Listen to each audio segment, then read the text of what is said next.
Hello बच्चों, कैसे हैं आप? बेटा, अब तक जो हमने काम किया है उस काम के अंदर हमने फर्स्ट लॉ ऑफ थर्मोडायनेमिक्स पढ़ा। फिर हमने ये स्टडी किया कि हम किस प्रकार से डिफरेंट थर्मोडायनेमिकल प्रोसेस में वर्क डन निकाल सकते हैं। ठीक है, आज हमारा जो टॉपिक है वो होगा second law of thermodynamics. But second law of thermodynamics की जरूरत क्यों पड़ी? ठीक है, ऐसी कौन सी लिमिटेशंस थी जो फर्स्ट लॉ ऑफ थर्मोडायनेमिक्स में थी जिनके कारण हमें second law of thermodynamics introduce करवाना पड़ा? ठीक है, तो उन लिमिटेशंस की हम बात करते हैं। तो पहला हमारा जो इनिशिएटिव टॉपिक रहेगा वो रहेगा limitations of first law of thermodynamics. बेटा, जैसा कि आप देख पा रहे हैं कि फर्स्ट लॉ ऑफ थर्मोडायनेमिक्स की हमारे पास जो इक्वेशन है delta Q is equal to delta U plus delta W. इस इक्वेशन में हमें यह बताया गया है कि किस प्रकार से heat energy internal energy plus work done में कन्वर्ट होती है। ठीक है, तो ये हमने यहां पे सीखा। लेकिन अगर आप ध्यान से इसको देखें तो इसमें कहीं पर भी ये नहीं बताया गया है कि किस डायरेक्शन में हीट फ्लो होगा। हीट फ्लो की जो डायरेक्शन है बेटा, उसके बारे में कोई जिक्र नहीं किया गया है या कोई ऐसा इंडिकेशन भी नहीं दिया गया है कि जिससे हमें हीट फ्लो की डायरेक्शन पता चल जाए। अब आप कहोगे कि सर हमें तो पता होता है कि हॉट बॉडी से कोल्ड बॉडी की तरफ हीट का ट्रांसफर होता है, तो जो ट्रांसफर ऑफ हीट की जो डायरेक्शन है वो आपको पर्सनल एक्सपीरियंस से पता चली है। फर्स्ट लॉ ने कोई भी ऐसी जानकारी नहीं दी थी। तो पहली लिमिटेशन तो बेटा यही है कि it does not indicate the direction of heat transfer. ठीक है बेटा, कि जो हमारी हीट ट्रांसफर हो रही है उसकी जो डायरेक्शन क्या होगी, किस बॉडी से किस बॉडी में जाएगी, किस प्रकार से हमारी हीट का ट्रांसफर होगा, किस डायरेक्शन में होगा, वो ये लॉ नहीं बता पाता है। तो ये एक इसकी लिमिटेशन है। हाँ, हमें पता चलता है वो पर्सनल एक्सपीरियंस है। ठीक है, वो बाय द एक्सपीरियंस हमने सीखा है। ठीक है, तो दूसरी बात है, अगर हम इसकी बात ध्यान से देखें तो दूसरी क्या बात है जो ये नहीं बता पा रहा है? दूसरी बात ये है कि भाई जो हीट है वो वर्क डन में कन्वर्ट हो रही है। ठीक है, तो जब वो वर्क डन में कन्वर्ट हो रही है तो कितनी amount of heat work done में कन्वर्ट हो पाएगी? ठीक है, तो उस अमाउंट ऑफ हीट के बारे में जानकारी भी हमें नहीं मिलती है। ठीक है, और ये भी जानकारी नहीं मिलती है कि वाई, क्या जानकारी नहीं दे पाता ये कि why the whole heat can not convert into work done. ठीक है बेटा, कि ये भी नहीं बता पा रहा है कि क्यों सारी की सारी हीट वर्क डन में नहीं बदल पाती। क्योंकि हम जब हीट इंजन को पढ़ेंगे अभी तो हमें पता चलेगा कि सारी हीट एनर्जी वर्क डन में नहीं कन्वर्ट हो पाती है। कई बार हमने प्रोसेस देखा होगा कि जैसे कि मैंने साइक्लिक प्रोसेस की बात की, तो साइक्लिक प्रोसेस में हमारी इंटरनल एनर्जी जीरो है, तो वहां पर यह दिखाया जाता है। अगर मैं एक एग्जांपल लूं, फॉर एग्जांपल साइक्लिक प्रोसेस की बात करें तो साइक्लिक प्रोसेस में या आइसोथर्मल प्रोसेस की बात करें तो उसमें delta Q is equal to क्या आएगा? डेल्टा डब्ल्यू आएगा। क्योंकि आइसोथर्मल प्रोसेस में डेल्टा टी तो जीरो हो जाता है ना, डेल्टा यू तो जीरो हो जाता है बेटा, डेल्टा टी जीरो होने से। तो ऐसा होना चाहिए ना कि सारी हीट एनर्जी किस में होनी चाहिए? वर्क डन में कन्वर्ट होनी चाहिए, पर ऐसा नहीं होता है। ठीक है, तो क्यों नहीं होता है ऐसा? क्यों सारी हीट जो, अगर ऐसा हो पाता तो हम एक 100% एफिशिएंसी की मशीन बना पाते। हमारा जो हीट इंजन था वो 100% एफिशिएंसी शो करता, पर कभी नहीं शो करता। तो इसीलिए क्यों नहीं कर पाता, ये इसकी लिमिटेशन है। तीसरी हमारी इसकी लिमिटेशन है, it does not tell us, ठीक है, about the conditions, about the conditions in which heat transfer take place। ठीक है बेटा, हमने ये तो वही बात आ गई ना, फिर से पर्सनल एक्सपीरियंस से सीखा कि हॉट बॉडी से कोल्ड बॉडी में हीट ट्रांसफर होती है, पर ये ऐसी कोई कंडीशन इंडिकेट नहीं करता है, आइडेंटिफाई नहीं करता है कि हीट का ट्रांसफर होगा। ठीक है, तो ये तीन लिमिटेशन हमें देखने को मिली यहां पर कि भाई ना तो हमें ये पता चल पा रहा है कि भाई किस डायरेक्शन में हीट का ट्रांसफर होगा, ना हमें यह पता चल पा रहा है कि जो हम हीट सप्लाई कर रहे हैं उसका 100% वर्क डन क्यों नहीं हो रहा है, ना हमें यह पता चल पाया कि किन कंडीशंस पर हीट का ट्रांसफर होगा। तो इन सभी लिमिटेशंस के कारण हमारा जो फर्स्ट लॉ है वो यहां पर इक्वली सेटिस्फाइड नहीं है। ठीक है, तो उसके लिए फिर जो पर्सनल एक्सपीरियंसेस हुए, जो जो साइंटिस्टों को, इवन हमारी डेली लाइफ में भी हमें कुछ पर्सनल एक्सपीरियंसेस होते हैं, तो उन पर्सनल एक्सपीरियंसेस को देखते हुए हीट इंजन और रेफ्रिजरेटर की डिस्कवरी के बाद कुछ साइंटिस्टों ने क्या कहा, एक नया लॉ डेवलप किया, और वो नया लॉ ही हमें यह बता पाएगा कि किस प्रकार से हीट का ट्रांसफर किन कंडीशंस पे होगा, कितनी amount of heat work done में कन्वर्ट होगी। तो वो सारी जो जानकारियां हैं बेटा वो पता चलेंगी सेकंड लॉ ऑफ थर्मोडायनेमिक्स पे। तो सेकंड लॉ ऑफ थर्मोडायनेमिक्स की जरूरत क्यों पड़ी, बिकॉज ऑफ दीज लिमिटेशंस। तो हमें इन लिमिटेशंस के कारण सेकंड लॉ ऑफ थर्मोडायनेमिक्स की जरूरत पड़ी थी। तो बेटा अब हम बात कर लेते हैं सेकेंड लॉ ऑफ थर्मोडायनेमिक्स की। ठीक है, क्या कहता है second law of thermodynamics. Next topic है हमारा सेकेंड लॉ ऑफ थर्मोडायनेमिक्स। जैसा कि मैंने आपको बताया, पर्सनल एक्सपीरियंसेस हुए साइंटिस्टों को ड्यूरिंग एक्सपेरिमेंट्स, तो उन एक्सपेरिमेंट्स जो एक्सपीरियंस हुए बेटा उनके बेसिस पे ही ये लॉ है। तो यहां पर दो स्टेटमेंट है बेटा। पहली स्टेटमेंट है बेटा केल्विन स्टेटमेंट। केल्विन की जो स्टेटमेंट है वो आपको एक याद रखनी है। ठीक है, नंबर एक। नंबर दो, दूसरी क्या है बेटा, हमारी सेल्सियस स्टेटमेंट। ठीक है, दूसरी हमारी स्टेटमेंट है केल्विन स्टेटमेंट के बाद सेकंड स्टेटमेंट जो रहेगी हमारी वो है Celsius statement of second law of thermodynamics. थोड़ा स्पेलिंग मिस्टेक है, उसको हम ठीक कर लेते हैं।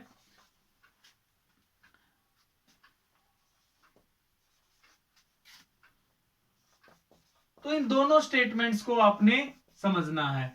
दोनों स्टेटमेंट में बात एक ही कही गई है, बट उसको अलग अलग तरीके से आइडेंटिफाई किया गया है। तो पहली स्टेटमेंट जो है वो हीट इंजन पर आधारित है, हीट इंजन।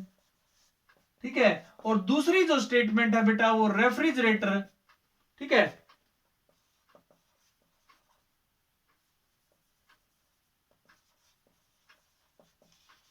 रेफ्रिजरेटर पर आधारित है। देखो दोनों ही हीट इंजन है, ठीक है, लेकिन दोनों की वर्किंग में थोड़ा डिफरेंस है। तो दोनों साइंटिस्टों ने, केल्विन ने हीट इंजन की वर्किंग को देखकर एक स्टेटमेंट डेवलप की, सेकंड लॉ की, जबकि सेल्सियस ने रेफ्रिजरेटर की वर्किंग को देखकर एक स्टेटमेंट डेवलप की। किसकी किसकी बेटा, सेकंड लॉ ऑफ थर्मोडायनेमिक्स की। तो क्या स्टेटमेंट है, ध्यान से देखिए बेटा। केल्विन ने क्या किया, केल्विन ने किया कि भाई एक हीट इंजन लिया, ठीक है, और हीट इंजन लेने के बाद उसमें उसने देखा कि अगर मुझे, फॉर एग्जांपल, क्योंकि मैं हीट इंजन की बात कर रहा हूं, तो मेरे पास यहां पर हीट इंजन में मैं थोड़ा सा बताता हूं। एक वर्किंग सब्सटेंस होता है बेटा, एक सोर्स होता है और एक सिंक होता है बेटा। ठीक है, ये बात आपको याद रखनी है कि ये तीन चीजें होती हैं। तो सोर्स क्या होता है बेटा, हीट की सप्लाई करता है वर्किंग सब्सटेंस को, और वर्किंग सब्सटेंस वर्क डन करेगा। हीट इंजन में फिर पता चलता है कि ये वर्किंग सब्सटेंस वर्क डन करने के बाद कुछ हीट को रिजेक्ट भी करता है, Q2 amount of heat Q1 लेके, तो ऐसा कुछ करता है बेटा ये। ठीक है, तो वो हम आगे इसकी वर्किंग में पढ़ लेंगे। तो केल्विन ने ये कहा कि अगर हमारे पास सिंक नहीं है तो हम कंटिन्यूअसली इसकी वर्किंग को परफॉर्म नहीं कर सकते, यानी कि by taking only single source of heat energy we can not continuously perform the work done by the working substance. ठीक है, तो हम ये ऐसा नहीं कर सकते। उसके लिए हमें क्या करना पड़ेगा, हमें दो सोर्स लेने पड़ेंगे, एक हाई टेम्परेचर सोर्स लेना पड़ेगा, एक लो टेम्परेचर सोर्स लेना पड़ेगा। ठीक है, तो it is not possible by a heat engine to convert continuously the complete amount of heat energy into work done. ठीक है, ये पॉसिबल नहीं है किसके लिए, किसी भी हीट इंजन के लिए, कि वो कंटिन्यूअसली काम करता रहे, हीट जो सप्लाई हो रही है उस सप्लाइड हीट को वर्क डन में कन्वर्ट करता रहे। तो केल्विन की ये स्टेटमेंट थी, क्योंकि ये हीट इंजन पर बेस्ड थी। अब जो रेफ्रिजरेटर होता है बेटा, रेफ्रिजरेटर भी एक प्रकार का हीट इंजन ही होता है, पर वो रिवर्स डायरेक्शन में काम करता है। ये तो हीट इंजन ऐसे काम करता है, मैं बताऊं भीगा, फिर रेफ्रिजरेटर के बारे में भी थोड़ा सा बता देता हूं कि रेफ्रिजरेटर क्या होता है बेटा। वही बात है, ये भी एक प्रकार का हीट इंजन है। यहां पे सोर्स है, यहां पर सिंक है। ठीक है, तो रेफ्रिजरेटर अब क्या करता है बेटा, इस पर work done on the system होता है। Work done on the system, working substance के ऊपर वर्क डन किया जाता है। वर्क डन करने से क्या होगा बेटा, जब हम वर्किंग सब्सटेंस पर काम करेंगे तो वो क्या करेगा, वो हाई टेम्परेचर पे, ठीक है, क्या करेगा, हीट को रिजेक्ट कर देगा। क्या करेगा, जब उस पर work done on the system होगा तो वो हीट को रिजेक्ट कर देगा। ठीक है, कहां पे रिजेक्ट करेगा, एट हाई टेम्परेचर सोर्स। किस पर रिजेक्ट करेगा बेटा, हाई टेम्परेचर सोर्स को हीट रिजेक्ट कर देगा। ठीक है, जैसा कि रेफ्रिजरेटर आप देख पाते हैं कि उसमें चीजें कैसी हो जाती है बेटा, कंप्रेसर का प्रयोग किया जाता है, और वो जब हम चीजों को रखते हैं तो उनसे हीट लेकर, जैसे सब्जी रख दी, कोई खाना रख दिया, उससे हीट को एब्जॉर्ब कर लेता है और बाहर रिजेक्ट कर देता है। ठीक है, और वो चीज क्या हो जाती है, फ्रीज हो जाती है, ठंडी हो जाती है। तो रेफ्रिजरेटर की वर्किंग क्या है, रिवर्स है। हीट इंजन तो क्या करता है, सोर्स से हीट लेता है, वर्क डन करता है, और बची हुई हीट को क्या कर देता है बेटा, सिंक को कर भेज देता है। लेकिन रेफ्रिजरेटर कैसे काम करता है, work done on the system होता है, और वो जो work done on the system होने के बाद जो बची हुई हीट है बेटा, या जो हीट निकलेगी वर्क डन कंप्रेशन करने से या work done on the system करने से, वो किसको रिजेक्ट, किस में, सराउंडिंग में या सिंक, सॉरी सोर्स में क्या कर देता है, रिजेक्ट कर देता है। ठीक है, तो सेल्सियस ने क्या कहा, it is not possible, it is not possible to construct a self-acting machine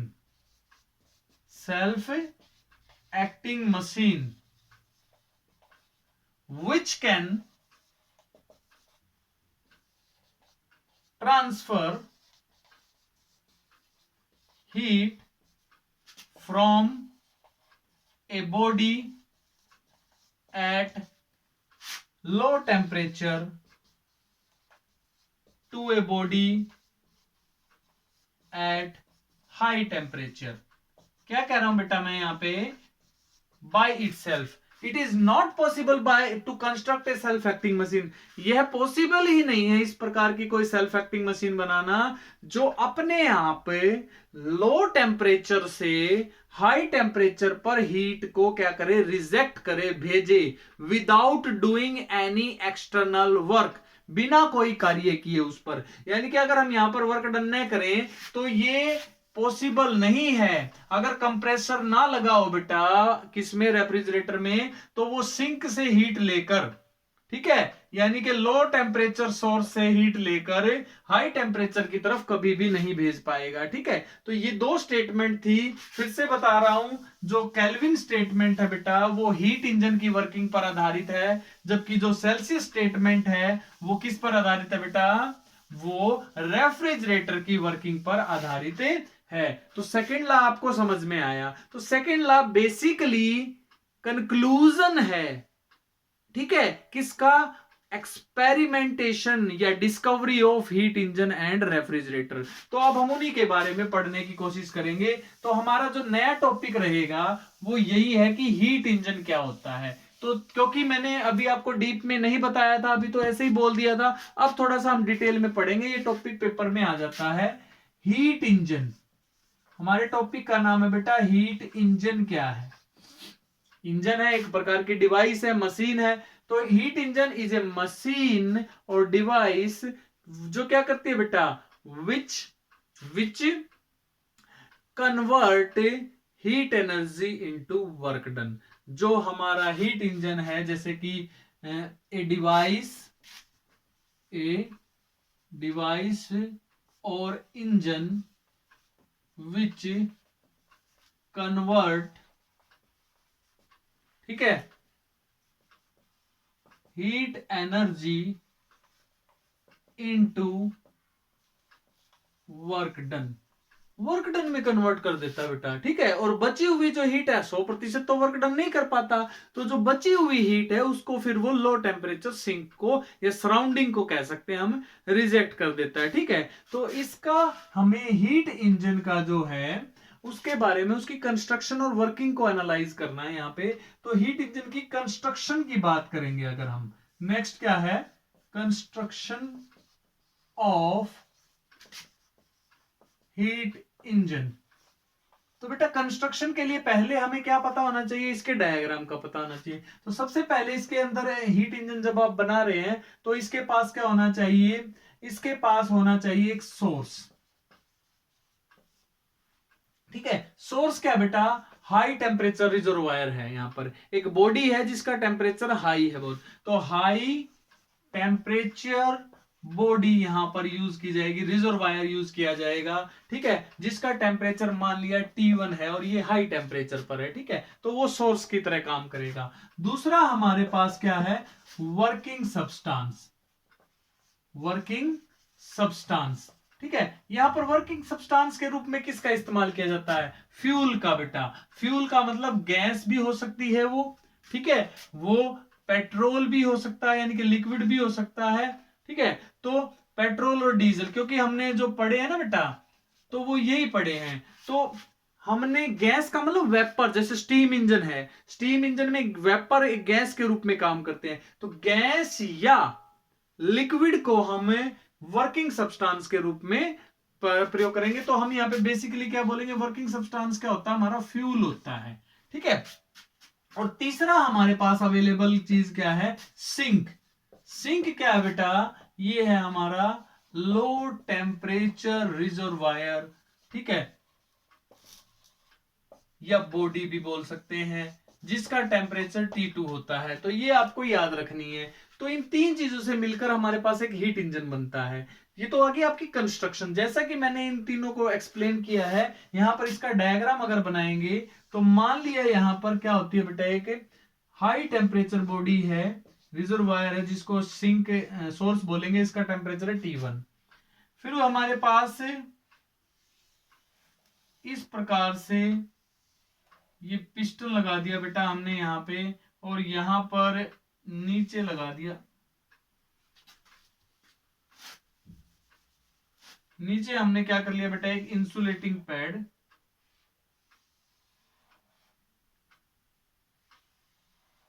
ठीक है, और ये जो एरिया है बेटा, ये जो एरिया है इस कंटेनर का, ये कंडक्टिंग वॉल है, कंडक्टिंग वॉल। जो कंटेनर है ना उसकी वॉल कंडक्टिंग है, और ये क्या कहलाएगी, इंसुलेटिंग पैड। ठीक है, और इसके अंदर हमने क्या भरा हुआ है, गैस को भरा हुआ है, फ्यूल को भरा हुआ है। तो वर्किंग सब्सटेंस या फ्यूल यहां पर भरा हुआ है। ठीक है, ये पिस्टन है यहां पर। इसके अलावा यहां पर क्या होता है, एक सिंक होता है जिसका टेम्परेचर T2 होता है। बात समझ में आई। तो अब ये काम कैसे करेगा, ये तो हो गया हीट इंजन क्या होता है, इसकी कंस्ट्रक्शन हमने कर ली। अब हीट इंजन करता क्या बेटा, heat engine high temperature body जो है, जैसे ही हम इस वर्किंग सब्सटेंस को सोर्स के साथ टच में लेके आते हैं, कांटेक्ट में लेके आते हैं, तो जो सोर्स हाई टेम्परेचर पर है, तो जो हीट है, हीट एनर्जी मान लिया Q1 amount of heat, Q1 amount of heat जो है वो सोर्स से किसको मिलेगी, वर्किंग सब्सटेंस को मिलेगी। और जब इस गैस को हीट मिलेगी तो ये एक्सपैंड होगी। क्या करेगी बेटा, ये एक्सपैंड होगी। एक्सपैंड होगी तो फिर यहां पर क्या होगा, एक्सपेंशन के दौरान work done by the gas हो गया। तो heat supply to the gas, work done by the gas, और जो बच गई, ठीक है, वो हीट किस में चली जाएगी, rejected to the low temperature. Q2 amount of heat मान लिया, रिजेक्ट कर दी। अब जो इसकी कंप्लीट मैकेनिज्म है बेटा, कि आइसोथर्मल प्रोसेस हुआ, आइडियाबैटिक, वो एक साइकिल से हम स्टडी करेंगे, कार्नोट साइकिल से। फिलहाल तुमने क्या समझना है कि हीट इंजन क्या करता है, हाई टेम्परेचर बॉडी से हीट को एब्जॉर्ब करता है, work done by the system होता है, और उसके बाद फिर क्या हो जाता है, लो टेम्परेचर जो बॉडी है उसमें ही कुछ हीट को रिजेक्ट कर दिया जाता है। तो अगर हम इसकी एफिशिएंसी की बात करें, ठीक है, इतनी ही बात लिखनी है डायग्राम के बाद, आपको पूरा एक्सप्लेनेशन इसकी देने की जरूरत नहीं है, ठीक है। उसका जो कंप्लीट एक्सप्लेनेशन है वो कार्नोट साइकिल में आएगा, किस प्रकार से हमारा हीट इंजन काम करता है। तो उसको हम कार्नोट हीट इंजन वाला टॉपिक पढ़ेंगे तब कर लेंगे, ठीक है। तो हमारी बात आती है यहाँ पे एफिशिएंसी की। अब ये इसका न्यूमेरिकल भी आएगा बेटा, efficiency of heat engine. Heat engine की एफिशिएंसी कैसे निकलती है बेटा, वो ऐसे डिनोट की जाएगी, efficiency is equal to work done by the heat engine divided by the heat taken या heat supply to the heat engine. ठीक है बेटा, उसने कितनी हीट ली और कितना वर्क डन किया। तो आपने मैकेनिज्म क्या देखा, कितनी हीट ली, Q1 अमाउंट ऑफ हीट ली थी उसने, W उसने वर्क डन किया, ठीक है ना। और ये कैसे निकलेगा, अब आपको पता है फर्स्ट लॉ ऑफ थर्मोडायनेमिक्स कैसे होता है, भाई उसने ली इतनी, रिजेक्ट कर दी इतनी सिंक में, तो बेटा वर्क डन कितना हुआ, W कितना हुआ, यानी कि पहले तो फार्मूला लिख लो, W by Q1, W by Q1 heat supply थी Q1, वर्क डन हो गया W। तो W क्या आएगा बेटा, Q1 तो ली थी और Q2 रिजेक्ट की थी, इन दोनों का अंतर डिवाइडेड बाई Q1, डिवाइड करेंगे तो 1 minus Q2 by Q1। This is the formula for calculating the efficiency of heat engine. आप यहां पर देख पा रहे हैं कि किसी भी हीट इंजन की एफिशिएंसी निकालने का ये फॉर्मूला है कि अगर हमें क्या पता होना चाहिए, उसने कितनी अमाउंट ऑफ हीट ली और कितनी अमाउंट ऑफ हीट उसने रिजेक्ट की।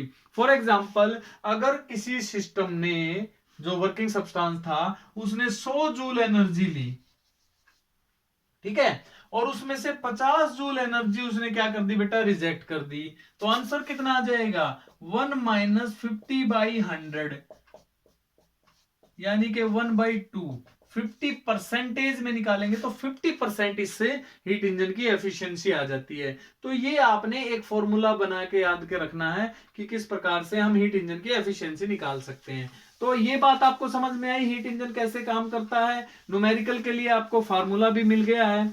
अब हम अपने बेसिक टॉपिक पर आते हैं, क्योंकि यहां पर सबसे इंपॉर्टेंट जो टॉपिक है, हीट इंजन से भी ज्यादा इंपॉर्टेंट टॉपिक है, वो है कार्नोट साइकिल और Carnot heat engine. Heat engine की बात अभी मैंने क्या की, डीपली नहीं की ना, तो अब हम किसकी बात करेंगे, कार्नोट साइकिल की बात करेंगे।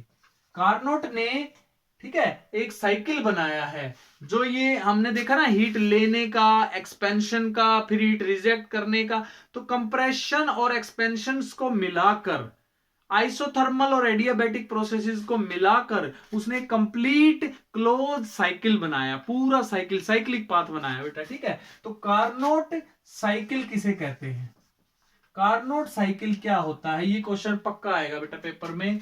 It is a cycle of isothermal and adiabatic processes, ठीक है बेटा। जो हमारे एडियाबैटिक और आइसोथर्मल प्रोसेसेस हैं बेटा, उनका एक कंप्लीट साइकिल बनता है जिसका नाम है कार्नोट साइकिल, ठीक है। अब हमारे पास जो एडियाबैटिक और आइसोथर्मल प्रोसेसेस हैं वो क्या हैं, ठीक है, वो एक्सपेंशन और कंप्रेशन दोनों के रूप में है, ठीक है। तो उनका expansion, isothermal expansion, isothermal compression, adiabatic expansion, adiabatic compression, इन सबको मिलाकर हमने एक क्या बनाया, कंप्लीट साइकिल बनाया, जिस साइकिल को हमने कार्नोट साइकिल बोला, ठीक है। क्योंकि कार्नोट ने इस एक्सपेरिमेंट को किया था तो उसके नाम से ये बन गया, ठीक है। अब ये जो कार्नोट साइकिल है ये कैसे काम करता है, पहले इस कार्नोट साइकिल को समझना है हमें, तो हम बना लेते हैं कि इसके लिए हम पीवी डायग्राम बनाएंगे बेटा। हमने ड्रा किया pressure volume diagram, pressure volume diagram हमने बना लिया बेटा, ठीक है। तो मान लिया इनिशियली जो हमारा सिस्टम था वो ए स्टेट में था, उस समय उसका प्रेशर था P1, वॉल्यूम थी V1 और टेम्परेचर था T1, ठीक है, प्रेशर वॉल्यूम टेम्परेचर। उसके बाद वो गैस जो भी था, जो सिस्टम था वो एक्सपैंड कर गया, ठीक है, और वो कैसे एक्सपेंड कर गया, मान लिया आइसोथर्मली एक्सपेंड कर गया। तो ये जो आइसोथर्मल एक्सपेंशन हुआ उसमें प्रेशर डाउन आएगा, प्रेशर, ये हमने क्या ले लिया, आइसोथर्मल एक्सपेंशन का केस ले लिया। तो उससे क्या होगा, स्टेट चेंज हो जाएगी, सबको पता है। मान लिया स्टेट में चेंज आ गया, ठीक है, वो बी स्टेट में हो गया। अब उसका प्रेशर क्या होगा, P2, वॉल्यूम क्या होगी V2, लेकिन टेम्परेचर क्या रहेगा T1, क्योंकि हमने कौन सा प्रोसेस रिपीट किया है, आइसोथर्मल एक्सपेंशन। उसके बाद ठीक है, अब क्या होगा, मान लिया वो एडियाबेटिकली उसमें चेंज आ गया, तो नेक्स्ट आ गया हमारा एडियाबेटिक चेंज, और वो आ गया एडियाबेटिक एक्सपेंशन। एडियाबेटिक भी एक्सपेंशन ही है बेटा, तो एक्सपेंशन फिर से आ गया, तो यहां पर प्रेशर में फिर से चेंज आएगा, वॉल्यूम में भी चेंज आएगा, टेम्परेचर में भी चेंज आएगा, क्योंकि ये प्रोसेस एडियाबेटिक है। एडियाबेटिक एक्सपेंशन में टेम्परेचर, प्रेशर और वॉल्यूम तीनों बदल जाते हैं बेटा, ठीक है। अब फिर क्या किया गया, उसको कंप्रेस किया गया, उस सिस्टम को कंप्रेस किया गया, तो आइसोथर्मल कंप्रेशन का केस आ गया। मान लिया क्या हो गया, आइसोथर्मल कंप्रेशन, कंप्रेशन से फिर से स्टेट चेंज हो जाएगी, तो नई स्टेट आ गई बेटा डी स्टेट। तो डी स्टेट में फिर से आपको पता है क्या हो जाएगा, प्रेशर P4 हो जाएगा, वॉल्यूम V4 हो जाएगी, लेकिन टेम्परेचर क्या रहेगा, T2 रहेगा, क्योंकि टेम्परेचर नहीं बदल सकता आइसोथर्मल चेंज में। फिर हमारे पास एडियाबेटिक कंप्रेशन हो गया गैस का, तो एडियाबेटिक चेंज आ गया, तो इस ये तुम्हारा फिर से क्या हो गया, एडियाबेटिक कंप्रेशन, ठीक है, और वो सिस्टम अपना एक कंप्लीट साइकिल पूरा करके अपनी इनिशियल स्टेट में आ गया, ठीक है। यहां पर हमने क्या देखा, यहां पर देखो आप क्या देख पा रहे हैं, पहले स्टेट ये थी P1 V1 P4 V4, ठीक है, V2 ना V3 P3 V2 P2। तो बेटा जब हमने ड्रा कर लिया इसको, तो हमने देखो हमारे पास एक कंप्लीट आइसोथर्मल और एडियाबेटिक कंप्रेशन और एक्सपेंशन, इनको मिलाकर, यानी कि इट इज ए साइकिल, ये कंप्लीट साइकिल है किसका, आइसोथर्मल एंड एडियाबेटिक प्रोसेसेस का। तो इस साइकिल को हमने कार्नोट साइकिल के नाम से क्या किया, डिनोट किया, यानी कि कार्नोट ने इस एक्सपेरिमेंट को करके देखा। अब कैसे करके देखा, हीट इंजन पे करके देखा बेटा, इसीलिए एक नया हीट इंजन जो इसके नाम से प्रसिद्ध है, तो उसका नाम है बेटा कार्नोट हीट इंजन। क्या नाम है उसका, कार्नोट हीट इंजन। तो Carnot heat engine is A special type of engine, ठीक है, इन विच वी परफॉर्म या which works on the principle of Carnot cycle. तो कार्नोट हीट इंजन क्या है बेटा, किसके ऊपर डिपेंड करता है, कार्नोट साइकिल के प्रिंसिपल पर काम करता है, ठीक है। अब कैसे काम करता है, देखो हीट इंजन में आपको पता ही है ना, अब बताऊंगा मैं आपको कि कैसे काम करता है। उसमें एक सोर्स होगा T1 टेम्परेचर पर, यहां पर एक वर्किंग सब्सटेंस हम ले लेंगे, उसमें हमने फ्यूल डाल दिया, यहां पर हमारे पास इंसुलेटिंग पैड है, ये बताने की जरूरत नहीं है, एक हमारे पास सिंक है T2 टेम्परेचर पर, ठीक है। अब कैसे काम होता है बेटा, जब हम, अब ध्यान से सुनना, जब हम इस वर्किंग सब्सटेंस को किसके ऊपर रखते हैं, सोर्स पर रखते हैं, ठीक है। अब सोर्स क्या है, इसका टेम्परेचर हम बहुत हाई मानते हैं, यानी कि इससे कुछ हीट ले ली जाए और या कुछ हीट दे दी जाए तो इसके ऊपर कोई फर्क नहीं पड़ेगा। तो जब हमने वर्किंग सब्सटेंस को इसके ऊपर रखा, क्योंकि ये वॉल जो है, ये वाली जो वॉल है बेटा, ये वाली वॉल, ये कंडक्टिंग वॉल है, तो जैसे ही हमने, मैं यहां पे एक ड्रा करने की कोशिश कर रहा हूं, जैसे ही हमने क्या किया बेटा, इस वर्किंग सब्सटेंस को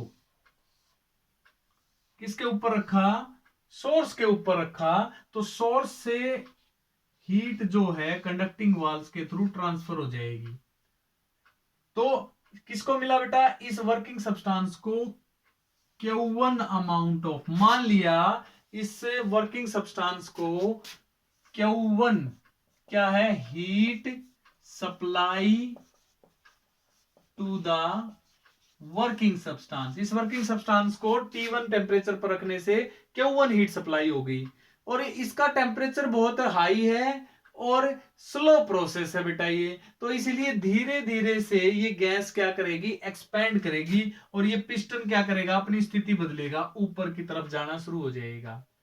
अब क्योंकि इसके टेम्परेचर में T1 टेम्परेचर में कोई फर्क नहीं आ रहा, धीरे धीरे इसका टेम्परेचर भी क्या हो गया, T1 हो गया, तो क्या है, टेम्परेचर चेंज नहीं हो रहा है यहां पर। ठीक है, टेम्परेचर चेंज नहीं हो रहा, आपने उसके ऊपर रख रखा है, सोर्स के ऊपर, सोर्स में से हीट सप्लाई हो रही है किसमें, वर्किंग सब्सटेंस में, और वर्किंग सब्सटेंस की वर्किंग की वजह से जो पिस्टन है वो मूव कर रहा है ऊपर। तो पहली बात तो हमने ये देखा कि ऐसा करने से एक्सपेंशन हो रहा है, उसके बाद टेम्परेचर जो है वो T1 कांस्टेंट रह रहा है, तो ये क्या कहलाएगा, आइसोथर्मल एक्सपेंशन। तो ये पहला प्रोसेस हो गया आइसोथर्मल एक्सपेंशन। अब मैंने इस वर्किंग सब्सटेंस को उठा के इंसुलेटिंग पैड पे रख दिया, अब मैंने इसको इसके ऊपर रख दिया बेटा ऐसे।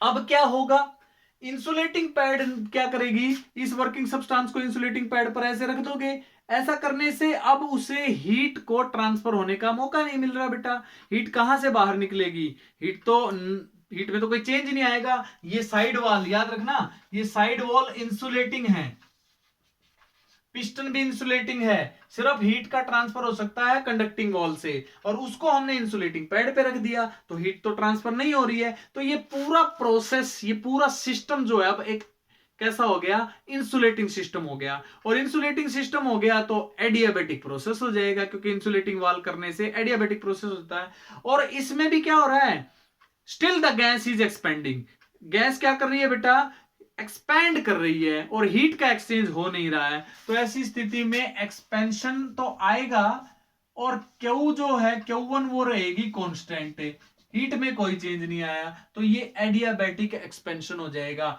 ऐसी स्थिति में क्या होगा, गैस के एक्सपेंड होने से टेम्परेचर में चेंज आएगा, टेम्परेचर T1 से कन्वर्ट हो जाएगा T2 में, यानी कि लोअर जो अपनी इंटरनल एनर्जी थी उसका टेम्परेचर डाउन आ जाएगा, इंटरनल एनर्जी डिक्रीज हो जाएगी। तो एक्सपेंशन होने की वजह से इंटरनल एनर्जी डिक्रीज हो गई। सेकंड प्रोसेस ये हो गया।